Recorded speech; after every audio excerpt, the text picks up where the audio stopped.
Hey, it's Wax Wednesday. Stuff I picked up. I'm Rob. This week, no exception. We picked up more stuff. Actually, a couple of pieces came from Taz Backstreet. One came from an estate sale, and you'll never know what you're going to find at an estate sale. And I found one that, man, it must have had 500 or 600 records in there. So did I manage to find a few? Yes.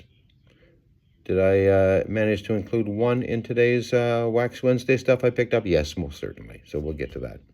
All right, first off, really glad to get this. Honestly, my Neil Young library, I won't say it's poor, because it's anything but it's definitely concentrated in one period of his career, essentially the ditch period of his career, in his own words. You see, when in 1972, after he came out with Heart of Gold, and it went #1 everywhere in the world, well, he thought his career was heading towards the mainstream, and that's someplace that Neil Young does not want to live. So what he did was he took his career into the ditch for a few releases. He said the ride wasn't as smooth there, but the people way more interesting. So this album here that I'm about to show you is part of that Ditch trilogy, which started with Time Fades Away, which is a live album where Neil went out on the road and played totally new songs and avoided all his back catalog and all his hits for a confused fan base which was in attendance, and I would say even a confused band for the most part, because they weren't really behind the material. Neil claims it was one of the worst records he ever put out in his career, but I find there's a real charm to it. So anyway, there's Time Fades Away, and of course probably the best known of the 3 songs in the Ditch trilogy would be Tonight's the Night. It's kind of a fabled release. It's a real coming to terms with grief for Neil Young post the death of Danny Whitten from the band he was working with. So you know, there's a lot of melancholy on that record, and a lot of anger, and a lot of, you know, it's a pretty bleak listen at times. So there is that. And another Neil Young album I have is a live version of, well, the Tonight's the Night tour, so live at the Roxy. So I have that as well. And if I'm to extend another release that I have of Neil Young, it would be his first album post the Ditch trilogy, and that would be Zuma. So the one that I did just pick up would be album number 2 of the Ditch trilogy, and that would be this one here. It's called On the Beach, which came out in 1974. On the Beach is an interesting, I think it's probably the best of the 3, to be honest with you. The songwriting is really stark. Yes, there's some, you know, humor in his lyrics, but there's definitely maybe you can mask that humor with a little bit of cynicism. There's some anger in this stuff. I love Ambulance Blues. It's just a real, like, kind of a rundown on everything rotten going on in the 70s up until this point. You got to remember, 1974. It's the peak of the Watergate scandal, and in fact, if you look at the newspaper on the beach here, what's it say there? Senator Buckley calls for Nixon to resign. And let's talk about this album cover. It's kind of an odd one, but almost surrealistic in a way. Well, there's Neil kind of staring out, not your typical album portrait. You're looking at the back of him. He's in a yellow kind of leisure suit. His boots are off, and beside him, there are 3 chairs, a chaise lounge. It's pointing off down the beach. There's 2 chairs at the table. They are pointing away from the surf. That's kind of odd. And who would the second person be here? There's 2 drinks on the table, but we only see Neil. How about a Cadillac fin? He just thought that was a cool thing to add to the shot. He found that at a junkyard on his way to the photo shoot. Neil loves his old cars.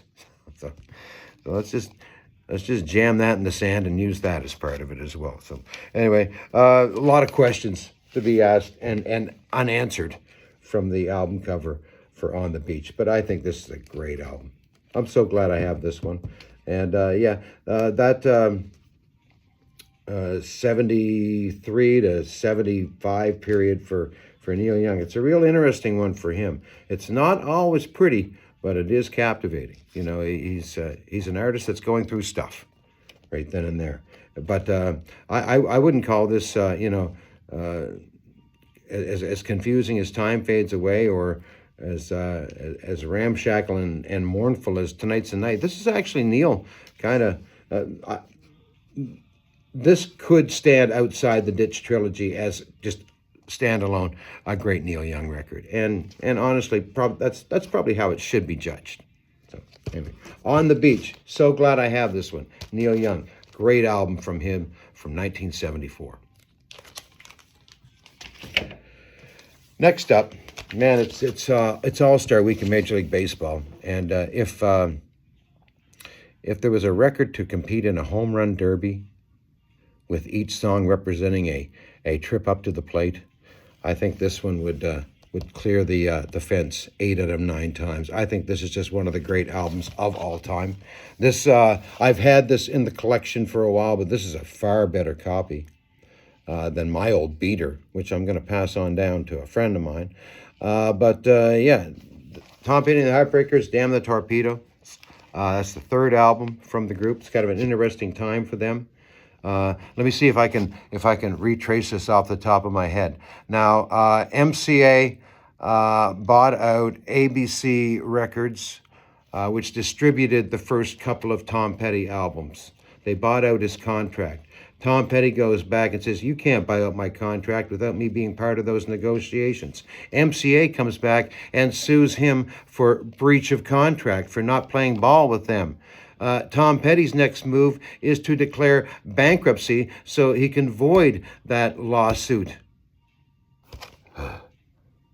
Tom Petty would never get along with his record company. But in the end, he was signed to Backstreet Records, which is, lo and behold, a smaller label, a subsidiary of MCA Records. So he was still part of the MCA team, but kind of more on his terms with the smaller label. So he was comfortable with that. This came out. This is, man, I think this is Tom Petty's triumph. You know, he's had so many great albums over a storied career, but this one is damn near perfect. Man, him and the Heartbreakers, you can't undersell those guys as factors in success of this album. It's just incredible. Refugee, Don't Do Me Like That, Even the Losers, Century City, What Are You Doing in My Life, Louisiana Rain, Shadow of a Doubt, Complex Kid. Man, the only one I'm not real crazy about, and it's not a bad song, as you tell me, but that's kind of neat in a sense that it's got Duck Dunn, the legendary Memphis bass player from Booker T and the MGs, and so many Stax sessions. He's playing on that track. But this is Tom Petty's Damn the Torpedoes. Again, 3rd album. You could call it a breakthrough album for him. Like, he had American Girl and Breakdown and kind of minor hits up until this point. But once Refugee, hit the airwaves, chart success was there for Tom Petty for the next few years, because he's just fantastic. And this copy is one of those half-speed masters. So I don't really understand the science. It is mastered at half speed, but the effect is supposedly that the high ends are brighter. And I will say, this is an awfully good sounding pressing, so I'm not going to argue that one bit. So Tom Petty and the Heartbreakers and Damn the Torpedoes. Pick this up at Backstreet Taz, as I did Neil's On the Beach. Saturday, I tried something a little different. Twist of Fate is a company in town that kind of administers estate sales, kind of oversees them. Anyway, they advertised one on Facebook that advertised some records, so I'm going to check that out. And it was a massive record room. You know, you go into these things, you don't know what you're going to see because especially, you know, these record collections that date back 40, 50, 60 years, sometimes like you're wondering what possessed people to bring these things home. Like, wow. But anyway, there were a handful that I did get, and one I'm going to include today. I might do the other ones, the other four that I got for next week's Wax Wednesday. Maybe give my pocketbook a break from buying for one. But anyway, I don't want these sessions to go too long, so I did include one in this one. It's the only time I've ever seen a record by this artist, so I had to pick it up. No, it's not super valuable, but I don't know. I'm just a sucker for that glam stuff from the early 70s. I just like it. I don't know. And this was in such great shape. And I've never seen an Alvin Stardust album in my life in the wild. Ever. So I said, okay, I got to try this. Alvin Stardust, he was part of that glam rock thing, which was so big in England in the early 70s, but he kind of gets in on the greaser side of it. He's kind of that same school as maybe Gary Glitter and Shawati Wadi and the rest of that Top of the Pops crew from that era. But this guy, he's kind of interesting. Here's how he looks. Like he's obviously mid-30s. So kind of an odd choice for a teen idol. He was around in the early 60s under the name of Shane Fenton, and he put out some rather unsuccessful singles under that name. But he resurfaced in the 70s as Alvin Stardust, and he was like wearing the tight leather and the bodysuits, and he had this weird like thing where he held the mic like this, and it almost looked like he was about to throw a punch.